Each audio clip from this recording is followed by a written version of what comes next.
गणान्त्वा गणपतिगुं हवामहे कविं कवीनामुपमश्रवस्तमं ज्येष्ठराजं ब्रह्मणस्पत आनः शृण्वन्नोतिभिः सीदसादनं श्रीमहागणाधिपतये नमो नमः।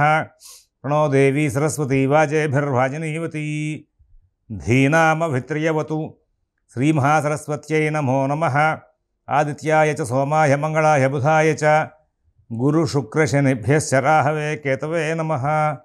ప్రేక్షకులకు శుభోదయం। ఈరోజు మార్చి 8వ తేదీ శుక్రవారం। ఈరోజున మనం పంచాంగ వివరాలు చూద్దాం। స్వస్తి శ్రీ చాంద్రమాన శ్రీ శోభకృతనామ సంవత్సరం ఉత్తరాయణం శశిర ఋతువు మాఘమాసం కృష్ణపక్షం త్రయోదశి ఈరోజు రాత్రి 8:14 వరకు ఉంది। శ్రవణ నక్షత్రం ఉదయం 8:34 వరకు ఉంది। వర్జ్యం పగలు 12:19 నుంచి 1:49 వరకు ఉంది। అమృత ఘడియలు రాత్రి 9:20 నుంచి 10:50 వరకు ఉన్నాయి। ఉదయం దుర్ముహూర్తం 8:35 నుంచి 9:25 వరకు। మధ్యాహ్నం దుర్ముహూర్తం 12:34 నుంచి 1:21 వరకు। సిజేరియన్ ఆపరేషన్ ప్రిపేర్ అయ్యే వాళ్ళకి సాయంత్రం 6:15 సమయం అనుకూలంగా ఉంది। రేపటి రోజున సిజేరియన్ ఆపరేషన్ ప్రిపేర్ అయ్యే వాళ్ళకి సాయంత్రం 7 గంటలకు సమయం అనుకూలంగా ఉంది। విజయవాడకు సూర్యోదయం 6:17 సూర్యాస్తమయం 6:04 వరకు। ఈరోజు గ్రహచారం చూస్తే మేషంలో గురువు, కన్యలో కేతువు, కుజుడు చంద్రుడితో కలిసి మకరంలో ఉన్నారు। శుక్ర మరి ఆయన రవి, శని ముగ్గురు కూడా కుంభంలో ఉన్నారు। బుధరాహులు మీనంలో ఉన్నారు। సార్ అందరూ కూడా భగవన్నామం చేయండి। ఓం శివరామ గోవింద నారాయణ మహాదేవ, ఓం శివరామ గోవింద నారాయణ మహాదేవ, ఓం శివరామ గోవింద నారాయణ మహాదేవ।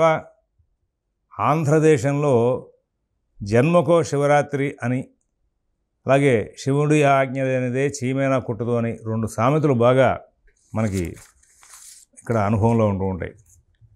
సృష్టి మొత్తం అంతా కూడా మనం అందరూ అనుకుంటూ ఉంటామంటే పరిపాలకుడు శ్రీమన్నారాయణుడు, మరి సంహర్తకుడు ఆ పరమేశ్వరుడు అనుకుంటూ ఉంటాం। అయితే సృష్టి స్థితి లయాల కోసం చెప్పేసి ఈ ముగ్గురు మూర్తులు కూడా బ్రహ్మ విష్ణు మహేశ్వరులు ఉద్భవించినప్పటికీ ముగ్గురికి కూడా ఒకే అంశ, వాళ్ళలో భేదం చూడకూడదు। అటు విష్ణువైనా ఇటు పరమేశ్వరుడైనా ఒకటే స్వరూపం। పరోక్షంగా మనం పరమేశ్వరుని అర్చిస్తున్నాం అనుకుంటాం, కానీ మనం చేస్తున్న అర్చనలో శ్రీ మహావిష్ణువు కూడా అర్చింపబడుతూ ఉంటాడు। అందుకోసమే శ్రవణ నక్షత్రంతో కూడుకుని వస్తూ ఉంటుంది మహాశివరాత్రి రేపు కూడా। ఇది ఒకటి గమనించుకోవాలి। కొంచెం బాగా మనం శోధన చేస్తే అక్కడ పరమేశ్వరుడికి ఆ శ్రీమన్నారాయణుడికి భేదం లేదు। ఆ పరమేశ్వరుడికి ఈ జన్మకి ప్రతి సంవత్సరం ఒకసారి వచ్చేటువంటి మహాశివరాత్రి నాడు ప్రాతకాలంలో నదీ స్నానం చేసి దేవత దర్శనం చేసుకుని ఉదయం నుంచి మరునాడు ఉదయం వరకు కూడా ఆహారం తీసుకోకుండా, మరి ఏదైనా ఉండలేకపోతే పళ్ళు పాలు తీసుకుని ఉంటూ ఈ రసవస్తువులైనటువంటి ఉప్పు పంచదార ఇట్లాంటివన్నీ కూడా విసర్జించి భగవన్నామంతో కాలక్షేపం చేసి రాత్రి తెల్లవారులు కూడా జాగరణ అంటే మెలకుగా ఉండి భగవన్నామం చేస్తూ మన యొక్క మనస్సుని మొత్తం అంతా కూడా పరమేశ్వరుడి మీద అర్పించి ఉండడం, దేవాలయాల్లో అభిషేకాలు చేయించుకోవడం, కుదిరితే రుద్రహోమాలు లాంటివి చేయించుకోవడం, వేద శివో వేద అని చెప్తూ ఉంటారు కాబట్టి ఆ పరమేశ్వరుడు స్వరూపమైనటువంటి వేదాన్ని, ఆ వేదనాదాన్ని వినడం ఈ యొక్క అవసరం ఈ శివరాత్రి నాడు। అంతేకాదు నిత్యంలో కూడా వేదనాదం వింటూ ఉండాలి। వేదము ఆ ధ్వని కనుక వింటూ ఉంటే మనకు ఆ మంత్ర ప్రభావం చేత మనకున్నటువంటి గ్రహాల యొక్క దోషాలు పోతూ ఉంటాయి। వేదపురుషుడు ఎక్కడ ఉంటే అక్కడ వేదాధ్యాయి సదాశివ అంటూ ఉంటారు। ఆ వేదపురుషుడు వేదపరాయణ చేస్తుండగా అక్కడ కూర్చుని 10 నిమిషాలైనా సరే మనం వినడానికి అలవాటు చేసుకోవాలి। మనం తోచిన సత్కారం చేసుకుంటూ ఉండాలి। ఆ వేదమంత్రాల యొక్క శ్రవణం వలన కూడా మరి మనకు యొక్క హోమధూమం గవాం రేణు వేదానాం ధ్వనిరేవచ ఈ మూడు ఎక్కడైతే మనం అనుభవిస్తూ ఉంటామో వేదధ్వని, గోధూళి, అలాగే హోమధూమం వీటిని కనుక మనం వాటిని కనుక అనుభవిస్తే వాటి మూలంగా గ్రహశాంతి లభిస్తూ ఉంటుంది। అందువలన కనీసం శివరాత్రి నాడైనా చేయండిరా అని చెప్పేసి మన వాళ్ళు ఏం చేశారంటే శివుడు యొక్క ప్రీతికరమైన ఈ రోజున అందరూ కూడా ఉపవాసం ఉండి జాగరణ చేసి భగవన్నామంతో కాలక్షేపం చేస్తూ రోజంతా కూడా భక్తి కార్యక్రమాలతో కాలక్షేపం చేయడం మూలంగా ఆయన అనుగ్రహం లభిస్తుంది। మీకు నదీ స్నానం చేయడం అనేది ప్రధానం ఇందులో కూడా। ఈ రోజున తోచినంత దానం చేయడం ఇవన్నీ కూడా అందరూ కూడా ఆచరించాలని చెప్పి ఆశిస్తూ, మరి ఈ శివుడు యొక్క ఆరాధనలో సంతానం లేని వాళ్ళకి సంతానం కలుగుతూ ఉంటుంది। మనకి పురాణాలన్నింటిలోనూ కూడా సంతానం లేనప్పుడు శివారాధన చేయగా సంతానం కలిగినట్టుగా అనేక కథలు కనబడుతుంటాయి। సాక్షాత్తు శ్రీకృష్ణ పరమాత్మ కూడా సంతానం కోసం చెప్పేసి ఆయన ఆరాధన చేశారు। ఆ తర్వాత మరి ఈయనే విద్యా దానం కూడా చేస్తూ ఉంటారు। పరమేశ్వరుడు యొక్క అనుగ్రహం లభిస్తే విద్యాయోగం కలుగుతూ ఉంటుంది నిత్యం। అందుకోసమే ఆ యొక్క సరళమైనటువంటి శివాయ నమః అనేటువంటి నామాన్ని రోజు కూడా జపం చేస్తూ ఉండాలి. చేస్తూ ఉంటే దాని మూలంగా విద్యాయోగం ఈశాన సర్వ విద్యలకు కూడా ఆయన అనుష్ఠిస్తే మనకి ఆ విద్యలను పొందే అవకాశం వస్తుంది. అంతేకాదండి, ఆ పరమేశ్వరుడు యొక్క అర్చన మూలంగా విశ్వం పుష్టం గ్రామే అస్మిన్ మొత్తం అంతా అభిషేకం చేస్తే ఈ యొక్క గ్రామం అంతా కూడా పుష్టిగా ఉండాలి అన్ని విధాల అని చెప్పేసి అందులో దొరుకుతుంది. పరోక్షంగా ఆ మహన్యాసంతో కూడినటువంటి రుద్రాభిషేకం చేయడం మూలంగా ఎక్కడ ఏ అర్చనలోనూ కనబడదు. మాం రక్షంతు మమ యజమానగుం రక్షంతు అని చెప్తూ ఉంటారు.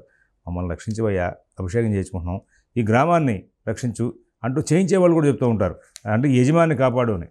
అంతేకాకుండా ఆ మంత్రాల్లో విశ్వం పుష్టం గ్రామే అస్మిన్ అని వచ్చిన కారణంగా మనం పరోక్షంగా ఈ స్వామి ఈ యొక్క గ్రామాన్ని మొత్తాన్ని కూడా కాపాడుతాం. ఒక్కడ అభిషేకం చేస్తే వాడికి, చేయిస్తున్న వాడికి, గ్రామానికి అందరికీ కూడా సుభిక్షం ఏర్పడుతుంది. అటువంటి గొప్పదైనటువంటి ఆ శివుని యొక్క అనుగ్రహం లభిస్తే మరి అక్కడ ఐశ్వర్యం ఈశ్వరాదిచ్చేత అంటూ ఉంటారు. మనకి ఐశ్వర్యం కలగాలంటే పరమేశ్వరుని ఆరాధించాలి అని. అందులో ప్రదోషకాలంలో శివారాధన ఇంకా చాలా విశేషం. ఇవాళ నిషీధ కాలంలో లింగోద్భవ సమయంలో అర్చన ఇంకా విశేషం. ప్రదోషకాలంలో నిత్యం శివారాధన చేస్తుంటే శివుడు నాట్యం చేస్తూ ఉంటాడట. ఆయన యొక్క ఒంటి మీద విభూతి పడుతూ ఉంటే కనుక ఆ విభూతి రేణువులు మన మీద పడతాయేమో, పడితే మనకు ఐశ్వర్యం లభిస్తుంది అని చెప్పి దేవతలందరూ కూడా అక్కడ చేరుతూ ఉంటారట. ఆ దేవతల సమూహం అంతా కూడా అక్కడే ఉంటుంది కాబట్టి ప్రదోషకాలంలో నిత్యకర్మానుష్ఠానం సంధ్యావందనాది ప్రకరణం పూర్తయిన తర్వాత ఆ పరమేశ్వరుని కనుక అర్చిస్తే, ఆయన దర్శనం చేసుకుంటే ఆయన యొక్క అనుగ్రహం మూలంగా ఆ సంధ్యాకాలం 1:12 నిమిషాలు సూర్యాస్తమయం దగ్గర నుంచి ఆ సంధ్యాకాలంలో నిత్యకర్మానుష్ఠానం పూర్తి చేసుకుని ఆ యొక్క పరమేశ్వరుడు యొక్క సన్నిధికి వెళ్ళి ఆయన దర్శించుకుంటే సమస్త దేవతల యొక్క అనుగ్రహం లభిస్తుంది. విభూతిరైశ్వర్యం అణిమాదికమష్టద అని చెప్పేసి అమరకోశంలో చెప్తూ ఉంటారు. అణిమాది సిద్ధులు ఉంటూ ఉంటాయి. దేశవాళీ గోవు యొక్క పేడతో చేసినటువంటి ఆవు యొక్క పేడతో చేసినటువంటి భస్మంలో అటువంటి భస్మ రేణువులు మన ఒంటి మీద పడితే మనకు ఐశ్వర్యం లభిస్తుంది అని చెప్తూ ఉంటారు. అటువంటి గొప్పదైనటువంటి ఇటువంటి శివ ఆరాధన కనీసం రోజు చేయలేకపోయినా శివరాత్రి నాడైనా వదిలిపెట్టకుండా ఇతర వ్యాపకాలను ఆపుం చేసుకునే వాళ్ళకి గ్రహానుగ్రహం పరిపూర్ణంగా లభించి మంచి జీవితం గడుపుతారని చెప్పి పెద్దలు చెప్తూ ఉంటారు. అటువంటి గొప్పదైనటువంటి ఈ శివరాత్రిని అందరూ కూడా సద్వినియోగం చేసుకుంటారు అని చెప్పి ఆశిస్తూ మేషరాశి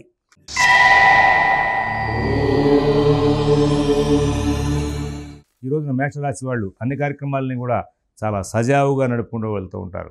కుటుంబ విషయాలు బాగుంటాయి, ఉద్యోగ వ్యాపార విషయాలు బాగుంటాయి, ఆర్థిక ఆరోగ్య విషయాలు బాగుంటాయి. కానీ కొంచెం శ్రమ ఎక్కువ పడుతూ ఉంటారు. ఒక్కొక్కసారి అవసరానికి తగిన డబ్బులు దొరకపోవడం అనేటువంటి కొంచెం ఇబ్బందికరమైన ఘటన కూడా చూస్తూ ఉంటారు. వృషభ రాశి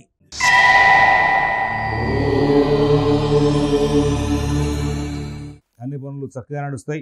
సమయపాలనతో పనులు పూర్తి చేసుకుంటారు. కుటుంబ సభ్యుల యొక్క ప్రోత్సాహం బాగా లభిస్తుంది. ఉద్యోగ వ్యాపార విషయాలు బాగుంటాయి. ఆర్థిక ఆరోగ్య విషయాల్లో కూడా సత్ఫలితాలు ఉంటాయి. విదేశీ నివాస ప్రయత్నాలు, స్థిరాస్తి కొనుగోలు ప్రయత్నాలు, కోర్టు వ్యవహారాలు, రుణ వ్యవహారాల్లో కూడా చాలా మంచి ఫలితాలు వస్తూ ఉంటాయి. బాగా మానసికంగా ఉల్లాసంగా ఉంటారు. బంధుమిత్రుల యొక్క కలయిక, వాళ్ళతో మరి వాళ్ళు ప్రత్యక్షంగా కలుసుకోలేకపోయినా ఫోన్ల ద్వారా అయినా సరే కలుసుకుని మంచి మాటలు మాట్లాడుకుంటూ ఆనందంగా కాలక్షేపం చేసే అవకాశం ఉంది. మిథున రాశి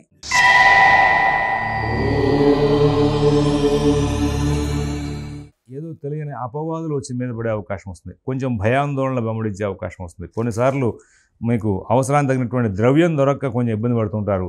ఒక్కొక్కసారి శరీరంలో ఒక విధమైన నీరసం వెంబడించే అవకాశం వస్తుంది. మీరు కొంచెం ప్రత్యేకమైన జాగ్రత్తలు తీసుకుంటూ ముందుకు వెళ్ళాలి. అయితే ఇక్కడ మిగతా అన్ని అంశాలను కూడా మీరు చాలా ప్రికాషనరీగా మనం ఇట్లా ఉండాలి అని ప్లాన్ చేసుకుని దాని ప్రకారంగా ముందుకు వెళ్తూ ఉంటారు. దాని మూలంగా చాలా సత్ఫలితాలు పొందే అవకాశం ఉంది. కర్కాటక రాశి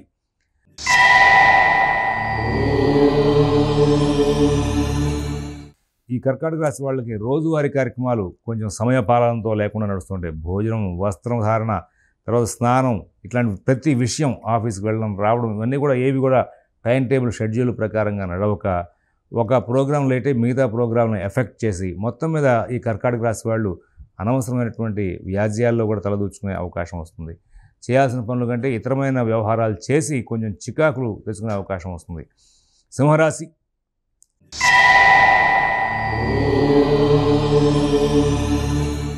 మరి సింహరాశి వాళ్ళకి అన్ని కార్యక్రమాలు కూడా చాలా చక్కగా నడుస్తూ ఉంటాయి. అయితే ఆలస్యం అవుతూ ఉంటాయి. ధైర్యంగా ఉంటారు. కొన్నిసార్లు కోపావేశాలు ప్రదర్శిస్తూ ఉంటారు. మీరు కనుక కోపావేశాలను కంట్రోల్ చేసుకుంటే చాలా ఉత్తమమైనటువంటి ఫలితాల దగ్గరికి వెళ్ళే అవకాశం వస్తుంది. నూతన ఉద్యోగ వ్యాపార విషయాలు బాగుంటాయి. ఆర్థిక ఆరోగ్య విషయాలు బాగుంటాయి. విదేశీ నివాస ప్రయత్నాలు, స్థిరాస్తి కొనుగోలు ప్రయత్నాలు, కోర్టు వ్యవహారాలు కూడా మంచి ఫలితాలు ఉంటాయి. తదుపరి కన్యారాశి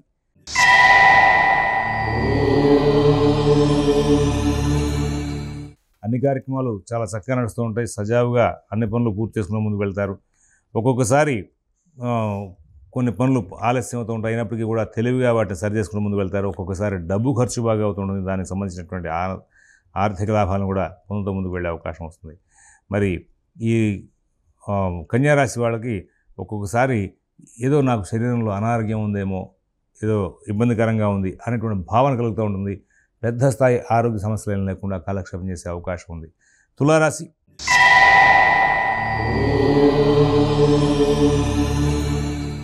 చాలా చక్కగా అన్ని పనులు పూర్తి చేసుకుని ముందుకు వెళ్తారు. కుటుంబ విషయాల్లో మంచి ఫలితాలు ఉంటాయి. అలాగే కొంత బంధువులకు కానీ స్నేహితులకు కానీ ఏదైనా ఇబ్బంది కలిగినటువంటి వార్తలు వినే అవకాశం వస్తుంది. దాంతో కొంచెం భయాందోళనలు వస్తాయి. కానీ మళ్ళీ వెంటనే రికవర్ అయ్యి మీ యాక్టివిటీలోకి మీరు వెళ్తారు. ఉద్యోగ వ్యాపార విషయాలు, ఆర్థిక ఆరోగ్య విషయాలను కూడా చక్కగా నడుపుకుంటారు. అందులో స్వాతి నక్షత్రం వాళ్ళు ఇవాళ ఇంకా విశేషమైన లాభాలు పొందే అవకాశం ఉంది. వృశ్చిక రాశి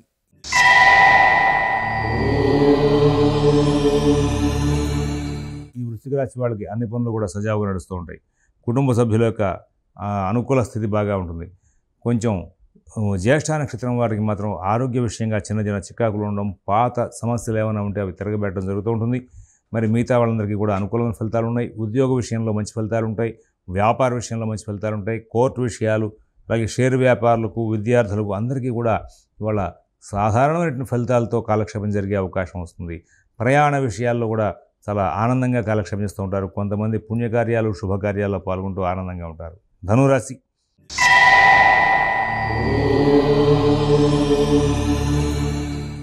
అన్ని పనులు బాగా నడుస్తూ ఉంటాయి.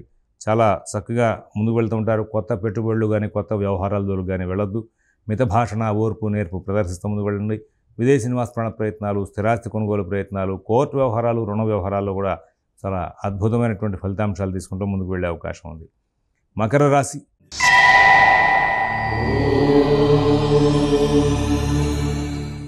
చంద్రుడు, కుజుడు జన్మరాశిలో ఉన్న కారణంగా మీరు కొంచెం ఆరోగ్య విషయాలు ఏమైనా పాత సమస్యలు కనుక ఉంటే తిరగబెట్టకుండా చూసుకోవాలి. వ్యవహార సందర్భాలు వచ్చినప్పుడు మాట తీరు కంట్రోల్ చేసుకుంటూ ఉండాలి. ప్రధానంగా శ్రవణ నక్షత్రం వాళ్ళకి కొంచెం విచిత్రమైనటువంటి సమస్యలు వెంటబడే అవకాశం ఉంది. మిగతా వాళ్ళందరికీ కూడా అనుకూలమైన ఫలితాలు వస్తూ ఉంటాయి. విద్యార్థులకు, రైతులకు అనుకూలమైన ఫలితాలు ఉంటాయి. స్థిరాస్తి కొనుగోలు ప్రయత్నాలు, కోర్టు వ్యవహారాలు, రుణ వ్యవహారాల్లో ఉన్నటువంటి వాళ్ళు ఇవాళ, రేపు, ఎల్లుండి కొంచెం పనులన్నీ కూడా వాయిదా వేసుకోవడం మంచిదని చెప్పేసి సూచిస్తూ ఉన్నాను. కుంభరాశి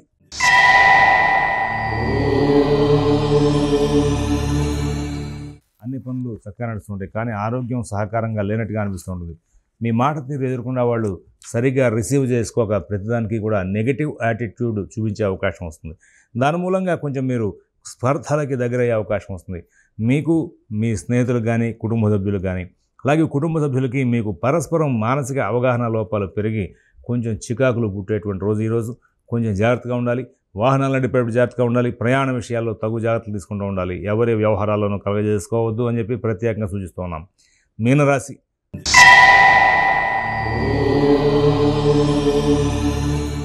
అంతా బాగుంది అన్నట్టుగా కనబడుతుంది, కానీ చాలా జాగ్రత్తలు తీసుకోవాల్సిన కాలం. శరీరం అనుకూలం తక్కువగా ఉంటుంది. మిత భాషణ చాలా అవసరం. ఉద్యోగ వ్యాపార విషయాల్లో బహుశ్రద్ధ, జాగ్రత్త కనబరచాలి. ఇతరుల వ్యవహారాల జోలికి పోకుండా ఉండాలి. మిత భాషణతో పాటు మీరు మాట తీరు చాలా కట్టడి చేసుకుని కలహాలకు దూరంగా ఉండేలాగా ప్రత్యేకమైన ప్రిపరేషన్ చేసుకోవాలి. విద్యార్థులకు, రైతులకు, స్థిరాస్తి కొనుగోలు ప్రయత్నాల్లో ఉన్న వాళ్ళకి, కోర్టు వ్యవహారాల్లో ఉన్న వాళ్ళకి అనుకూలమైన ఫలితాలు తక్కువగా వచ్చే అవకాశం ఉంది. గమనించుకుని ముందుకు వెళ్తారని ఆశిస్తూ స్వస్తి ప్రజాభ్యః పరిపాలయంతాం న్యాయేన మార్గేణ మహేన్మహేషాః గోబ్రాహ్మణేభ్యః శుభమస్తు నిత్యం. లోకాః సమస్తాః సుఖినో భవంతు. ఓం దత్సతు.